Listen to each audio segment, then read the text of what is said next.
অভিজাত এক শহর ছিল বিত্তবান লোকেদের বসবাস। হঠাৎই এক দুর্যোগে ধূলিসাৎ হয়ে যায় গোটা শহর। পাথরের মূর্তিতে পরিণত হয় নগরের মানুষ, পশু পাখি, গাছপালা, যাদের দেখলে মনে হবে তাদের দেহে কখনোই প্রাণ ছিল না। বলছি ইতালির অভিশপ্ত নগরী পম্পেইয়ের কথা। ঠিক কোন পাপের আগুনে ধ্বংস হয়েছিল এই শহর? কি বলছে পবিত্র কুরআন? ৭৪ খ্রিস্টাব্দের দিকে হিংস্রতা, ব্যভিচার, অবাধ যৌনতার মতো পাপাচারের অতল গহ্বরে ডুবেছিল খোদাবিমুখ পম্পেই অধিবাসীরা। হঠাৎই এক দুপুরে নেমে এলো খোদাই গজব। শহরের পাশে অবস্থিত ভিসুভিয়াস পর্বতের আগ্নেয়গিরিতে শুরু হয় বিরাট ধরনের অগ্ন্যুৎপাত, যাতে দিনে দুপুরে মাত্র কয়েক মুহূর্তের ব্যবধানে অন্তত ৭৫ ফুট অগ্নি লাভা আর ছাইভস্যের নিচে বিলীন হয়ে যায় পম্পেই শহর।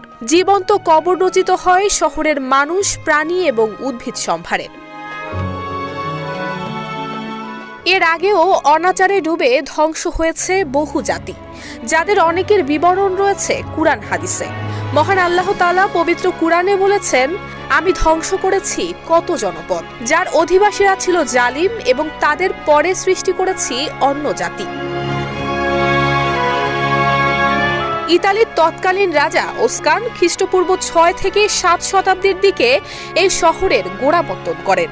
এরপর ইউরোপে সংঘটিত বিভিন্ন পর্যায়ের যুদ্ধ বিগ্রহের মাধ্যমে খ্রিস্টপূর্ব ৮০ শতাব্দীর দিকে এই শহরটিতে রোমান সাম্রাজ্যের অধিকার প্রতিষ্ঠা হয়, আর সেখানে গড়ে ওঠে রোমান সাম্রাজ্যের অন্যতম শিল্প বন্দর। তখন থেকেই রোমানরা বসবাস শুরু করে এই শহরে। ক্রমান্বয়ে সেটি হয়ে ওঠে সমকালীন বিশ্বের অন্যতম বিত্ত বৈভব আর অভিজাত নগরী। রোমান আর গ্রিক বণিকদের ব্যবসা বাণিজ্যের মূল কেন্দ্রে পরিণত হয় পম্পেই। বাণিজ্য নগরীর পাশাপাশি ধীরে ধীরে সারা দুনিয়ার শ্রেষ্ঠতম বিনোদন নগরীর মর্যাদাও অর্জন করতে সক্ষম হয় এই শহর। সহায় সম্পদ আর বিত্ত বৈভবের কোনো অভাব ছিল না পম্পেইবাসীর। কিন্তু এত সব নিয়ামতের মধ্যে ডুবে থেকেও পম্পেইবাসী ভুলে গেল মহান স্রষ্টাকে। তারা লিপ্ত হলো নানান ধরনের অসামাজিক কার্যকলাপে। নিজেদের চিত্তরঞ্জনের জন্য উদ্ভাবন করল ঘৃণ্যতম সব পন্থা। নিছক বিনোদনের জন্য জনসমাগম করে বিপুল জনতার সামনে তারা মানুষ এবং পশুতে, কখনো আবার মানুষে মানুষে যুদ্ধ বাঁধিয়ে দিত। এই মানুষ এবং পশু কিংবা মানুষ মানুষে একে অপরকে সর্বশক্তি প্রয়োগ করে আঘাত করে যতক্ষণ পর্যন্ত রক্তাক্ত করে একজন আরেকজনকে চিরতরে দুনিয়া থেকে বিদায় না করত, ততক্ষণ পর্যন্ত চলত এই অমানবিক খেলা।